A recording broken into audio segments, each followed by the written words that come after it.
Okay, so first of all, I have a few lines of code in order to get my data. So I'll run this and then we'll have a look at the data. I've got 3 columns here with the date and then 2 columns for carbon dioxide from different locations. Now we'll plot this data, so we'll use the plot function and we need to put in the x value and then the y values. And for this we need the name of the data frame. I've just called mine data, and then a $sign and then the name of the column which has the data that we want to use. So for me, I want my x values to be the dates. And then for the y values, I'm using the same data frame, but this time I'm using the values from the second column, so CO2 East. And technically this is all we need to make a plot, but of course we want to format this. So I'll click somewhere inside the word plot and then press F1 on the keyboard, which is the keyboard shortcut to open up the help page. And then we can look at the different options for the plotting. After X and Y, we have the type. So we can have P for points, L for lines, B for both, and so on. I'm going to put in type is equal to O, which stands for overplotting. And this will get me lines and points which are overlapping. Then if I go back to help and scroll down, in the See Also section, we can click on the link for points, as the next thing that I want to do is format my points. To do this, I need to use PCH, which stands for plotting character. And if I scroll down a bit more, you can see a few of the options that we have for this.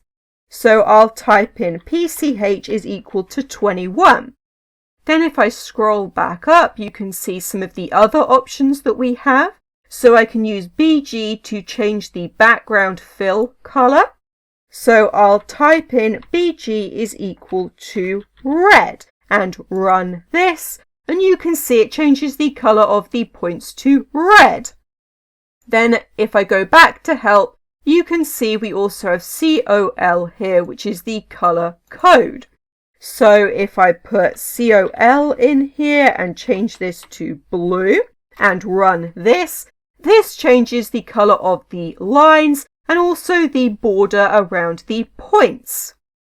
Then the next option we have is CEX, and this is the character expansion.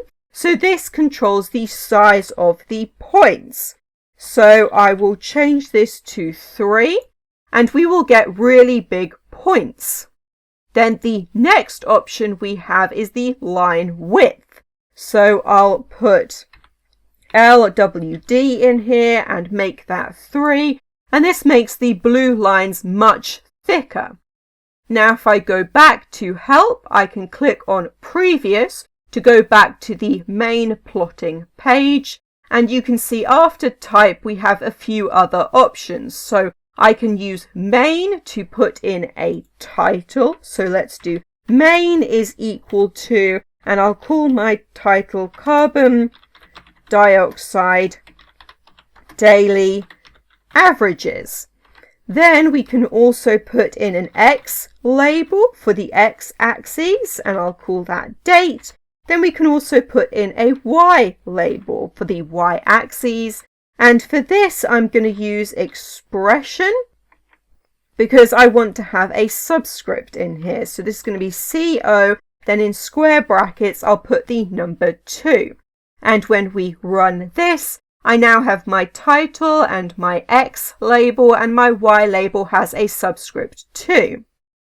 Then we can also put in some axes limits. So the Y limits will be equal to C brackets because I need to combine 2 numbers together. And the axes minimum will be 430 and the maximum will be 470. And we run this and you can see the y-axis limits change. Then for the x limits, this is a bit more complicated for me because I have dates. So I need to put in as.Date. And then this is going to be C brackets, and the two dates need to be in quotation marks, and I'll format them as year and then month and then day. So that is the 1st of February. And then for the axes maximum, that's going to be the 1st of March, and I'll run this. Then if I go back to the help page and scroll down in the See Also section, I can click on par, which stands for parameters. And if I scroll down here, you can see that we have an option for box type. So I'm going to change the box type to be equal to a capital letter L and then run this. And you can see that we now have just the left and bottom axes. The idea is that it looks like a capital letter L.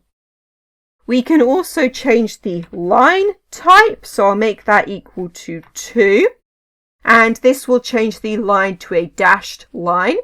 Let's change the formatting here a little bit. So I'll make the color black, the size 1, the line width 1, and run this. And now this looks a bit more like a real plot, and also we can see the dashed line a bit easier. And then the next thing that we want to do is add a second line to this plot. So in order to do this, you have to do this separately underneath everything else, and we'll do lines, open and close brackets. Then I'm going to copy the top part of this because I want the formatting to mostly be the same. We just need to change a couple of parts of this.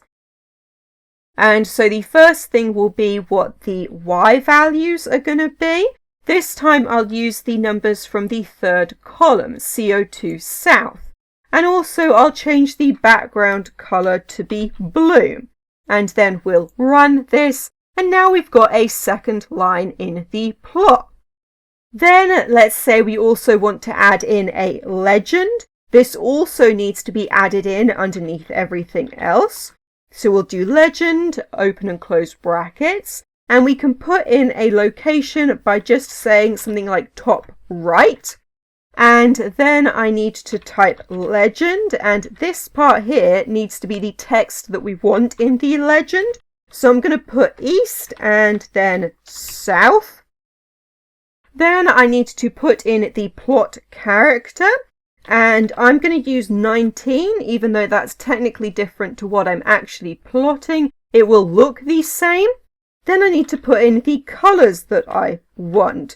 And this needs to be C brackets again. And I'm going to have red and blue. And then we'll run this. And we now have a legend in the top right corner. Now let's say we want to have multiple plots here. For that, I'm going to add in a line at the top, which will be par for parameters. Then we'll have multi-frame row equals C brackets, and we'll have 1 row and 2 columns. Then instead of this part here being an extra line, I'm going to change it so it's its own plot. So we now have 2 plots. Then I'll click and drag to select all of this and run it. And we now have 2 plots being plotted side by side. Of course, this messes up a bit of my formatting, but we're just going to ignore that. And then the next step is to export this. So there are lots of different ways of doing this. I'm just going to copy to the clipboard and then copy plot. And then if I go to PowerPoint, I can right click and paste as a picture. And now we have the chart as a picture that we can use. Okay, so in this video, I have shown you how to make a plot in R, and that is everything.